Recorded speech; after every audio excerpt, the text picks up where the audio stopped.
হাতে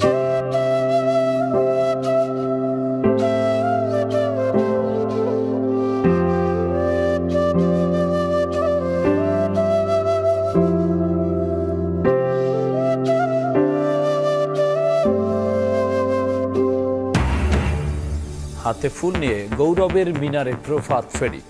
মাতৃভাষার জন্য প্রাণ দেয়া বীর শহীদদের বিনম্র শ্রদ্ধায় স্মরণ, ২১-এর চেতনা ধারণের প্রত্যয়। ভাষার জন্য প্রাণ দেওয়া এটা পৃথিবীতে বিরল। প্রতি বছর ফুল দেই। একটা জাতির আত্মপরিচয় হলো তার ভাষা। It's very peaceful atmosphere. Bangla ভাষাকে গুরুত্ব দেওয়া এবং শুদ্ধ বাংলা ভাষা শেখা। ভাষা শহীদদের প্রতি রাষ্ট্রপতি প্রধানমন্ত্রীর শ্রদ্ধা, মন্ত্রী পরিষদ পরিবার নিয়েও পুষ্পস্তবক অর্পণ। ২১-এর যেটা মূল চেতনা ছিল যে সত্যিকার অর্থেই বাংলাদেশে একটি বৈষম্যহীন একটা রাষ্ট্র গঠন করা, সেই চেতনার ভিত্তিতে আমরা আগামী দিনে এগিয়ে যাব। দেখছিলেন প্রধান শিরোনাম। রাত ১১টার সময় সঙ্গে আছি আমি গোলাম রাব্বি। এবার অন্যান্য শীর্ষ সংবাদ। প্রথমবার প্রধানমন্ত্রীর কার্যালয়ে তারেক রহমান। ঈদের আগেই ইমাম, মুয়াজ্জিন, ধর্মগুরুরা পাবেন সম্মানীয় ভাতা। মেধার ভিত্তিতে কর্মসংস্থান নিশ্চিতের নির্দেশনা। ত্রয়োদশ সংসদের প্রথম অধিবেশন বসছে মার্চের দ্বিতীয় সপ্তাহে। নির্বাচন হবে স্পিকার ও ডেপুটি স্পিকার। উত্থাপন করা হবে অন্তর্বর্তী সরকারের সব অধ্যাদেশ। গণভোটে হ্যাঁ জয়ী হওয়ায় আলাদা শপথের দরকার নেই, কার্যকর হবে বিলে। মন্তব্য পানির সম্পদ মন্ত্রীর। প্রশাসনের কেউ মব প্রশ্রয় দিলে ব্যবস্থার হুঁশিয়ারি তথ্যমন্ত্রীর।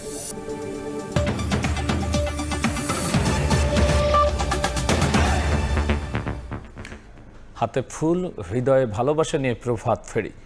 গৌরবের মিনারে নেমেছে মানুষের ঢল। মাতৃভাষার জন্য প্রাণ দেয়া বীর শহীদদের বিনম্র শ্রদ্ধা স্মরণ করছে জাতি। শহীদ দিবস ও আন্তর্জাতিক মাতৃভাষা দিবসে ২১-এর চেতনা ধারণের অঙ্গীকার সবার। বলছেন ভাষা শহীদদের আত্মত্যাগ আজও অন্যায়ের বিরুদ্ধে দাঁড়ানোর অনুপ্রেরণা। শাতিলা শারমিনের রিপোর্ট।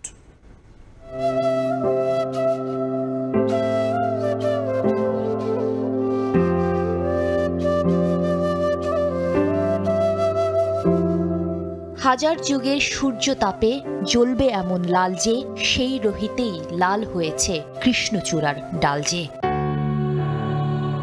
মাথানত না করার ২১কে শ্রদ্ধা জানাতে ছোট পায়ে স্মৃতির মিনারে শিশুরা। অগ্রজদের আত্মদান আর জাতির শেকড়ের সঙ্গে পরিচয় করিয়ে দিতে অভিভাবকরা নিয়ে এসেছেন সন্তানকে। আমি শহীদ মিনারে ঢুকেছি এবং আমার খুব ভালো লেগেছে। শহীদদের শ্রদ্ধা জানাতে এসেছি। ২১শে ফেব্রুয়ারিতে আসি, প্রতি বছর ফুল দেই।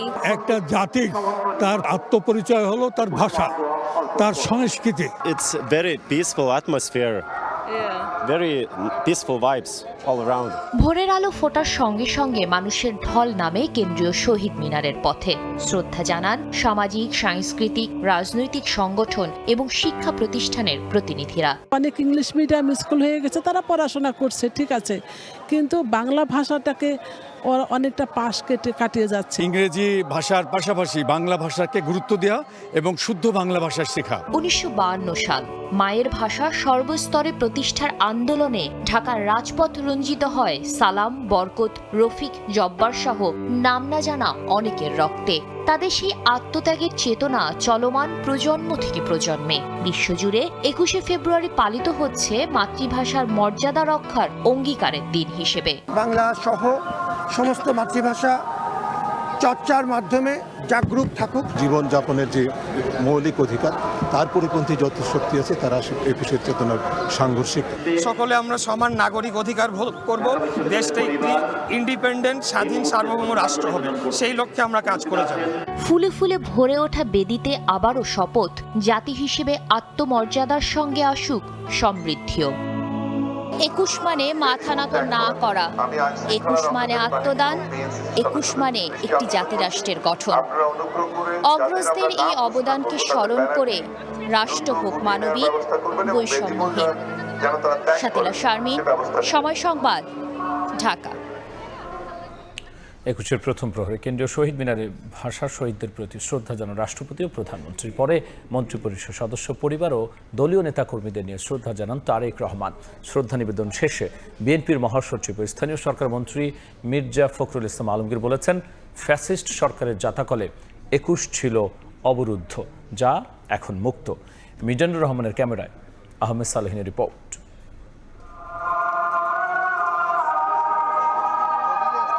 একুশের প্রথম প্রহর, ভাষা শহীদদের স্মরণে শ্রদ্ধা রাষ্ট্রপ্রধানের। আন্তর্জাতিক মাতৃভাষা দিবস উপলক্ষে কেন্দ্রীয় শহীদ মিনারে রাষ্ট্রপতি মোহাম্মদ শাহাবুদ্দিন ফুল দিয়ে শ্রদ্ধা নিবেদন করেন। এরপরে নবনির্বাচিত প্রধানমন্ত্রী তারেক রহমান সরকার প্রধান হিসেবে প্রথমবারের মতো ভাষা শহীদদের স্মরণে শ্রদ্ধা জানান। শহীদ মিনারের বেদিতে ফুল দিয়ে কিছু সময় নীরবে দাঁড়িয়ে ভাষা শহীদদের ত্যাগকে স্মরণ করেন তিনি।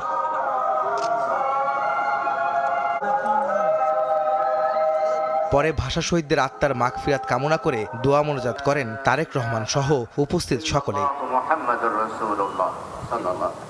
পরে সরকারের নবনির্বাচিত মন্ত্রিপরিষদের সদস্যদের নিয়ে শ্রদ্ধা নিবেদন করেন সরকার প্রধান। এরপরে দলীয় প্রধান হিসেবে বিএনপি নেতাদের সঙ্গে নিয়ে ভাষা শহীদদের শ্রদ্ধা জানান তারেক রহমান।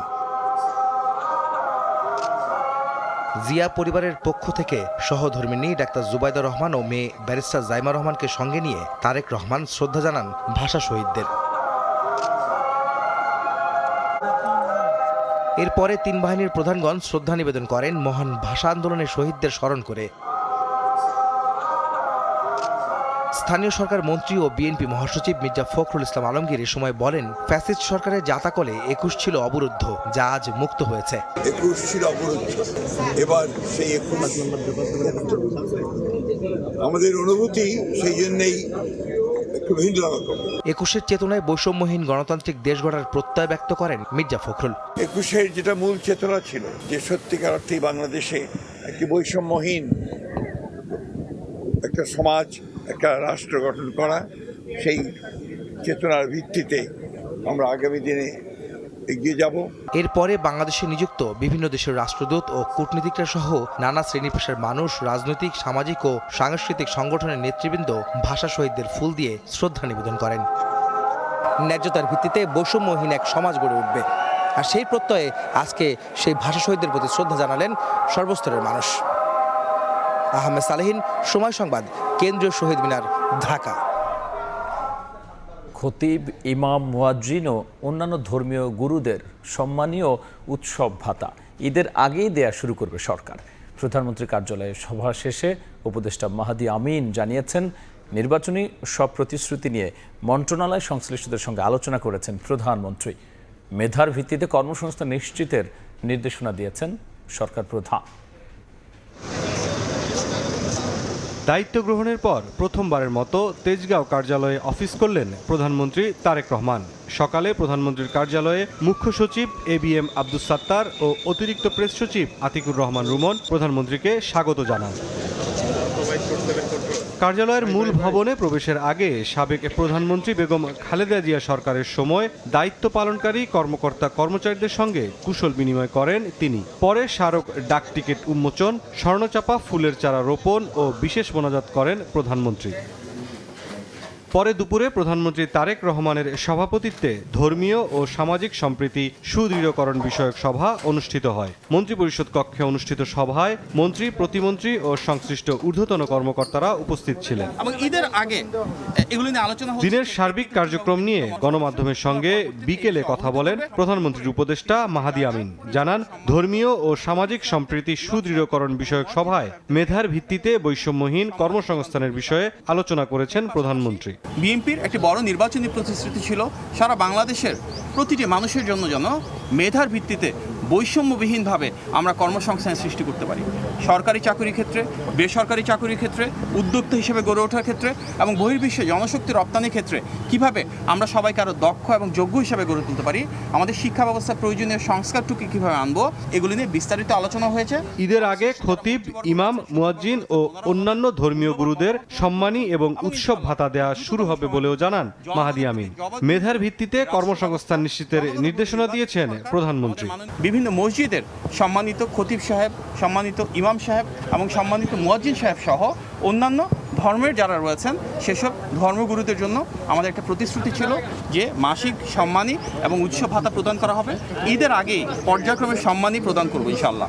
প্রধানমন্ত্রীর উপদেষ্টা জানান, জনগণের প্রতি জবাবদিহিমূলক সরকার গঠনে খুব দ্রুত কাজ শুরু করতে যাচ্ছে সরকার। মেধার ভিত্তিতে মুরসালিন হক জুনায়েদ, সময় সংবাদ, ঢাকা। ত্রয়োদশ জাতীয় সংসদের প্রথম অধিবেশন বসছে মার্চের দ্বিতীয় সপ্তাহে। সময় সংবাদকে বিএনপির স্থায়ী কমিটির সদস্য স্বরাষ্ট্রমন্ত্রী সালাউদ্দিন আহমদ জানিয়েছেন, 12ই মার্চ কিংবা 2-1 দিন পরে শুরু হবে নতুন সংসদের কার্যক্রম। এই অধিবেশনে স্পিকার ও ডেপুটি স্পিকার নির্বাচন হবে, পাশাপাশি অন্তর্বর্তী সরকারের অধ্যাদেশসমূহ উপস্থাপন করা হবে। শপথ। বহুল প্রতীক্ষিত ত্রয়োদশ জাতীয় সংসদ নির্বাচনে ভূমিধস জয়ের পর সরকার গঠন করেছে বিএনপি। এবার সংসদ অধিবেশন শুরুর অপেক্ষা। বিএনপির স্থায়ী কমিটির সদস্য ও স্বরাষ্ট্রমন্ত্রী সালাউদ্দিন আহমদ জানান, আগামী 12ই মার্চ কিংবা এর 2-1 দিন পরে বসবে জাতীয় সংসদের প্রথম অধিবেশন। সময় সংবাদকে তিনি বলেন, সংসদ সদস্য নির্বাচিত হওয়ার পর গেজেট প্রকাশের 30 দিনের মধ্যে জাতীয় সংসদের অধিবেশন ডাকার নিয়ম রয়েছে।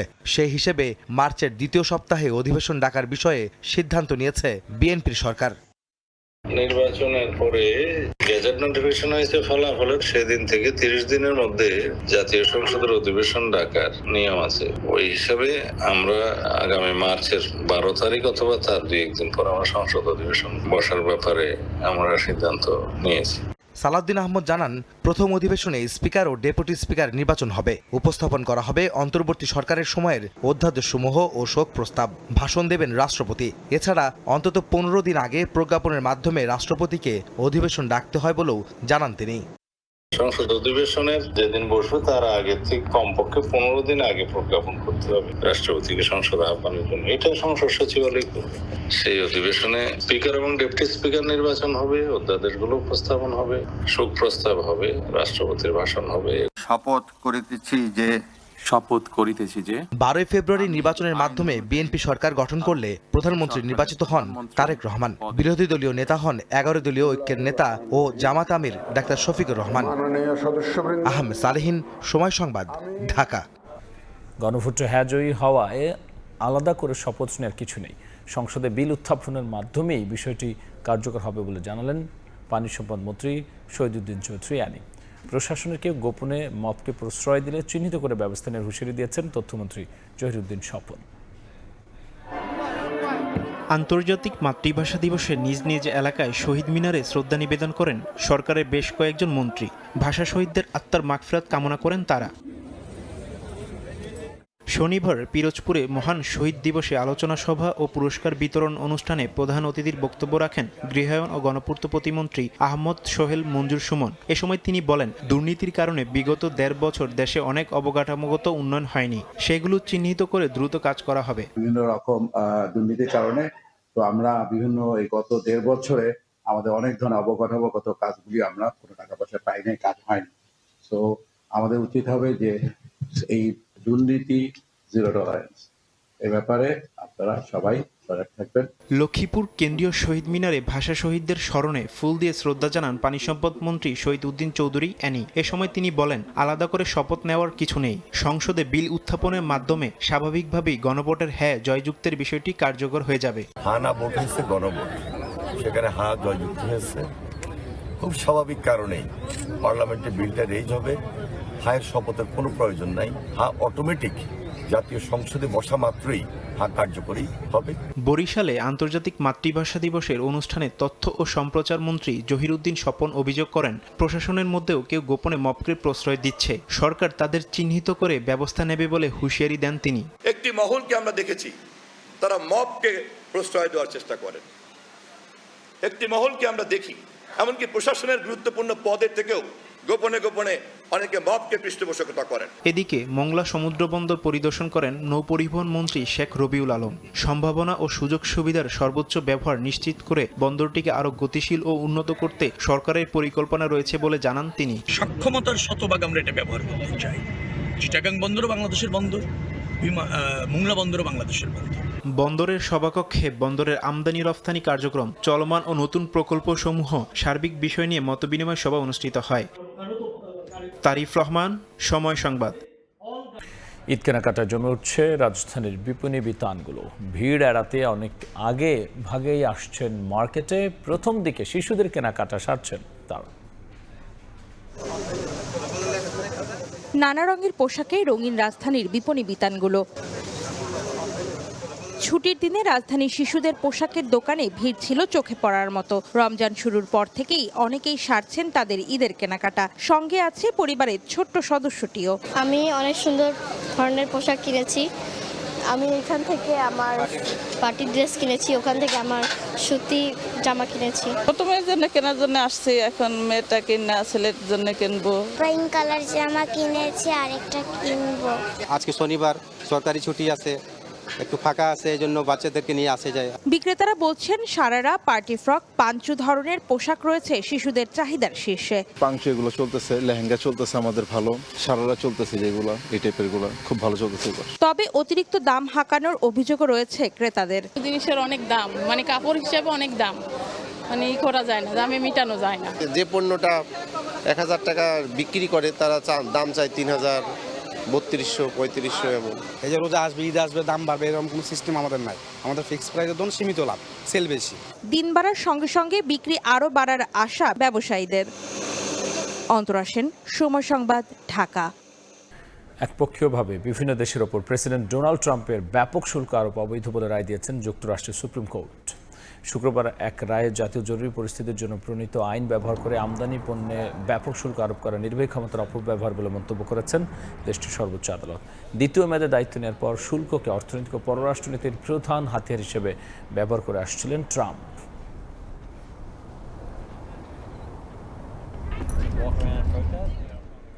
এই ছিল আমার কাছে থাকা দেশ বিদেশের খবর।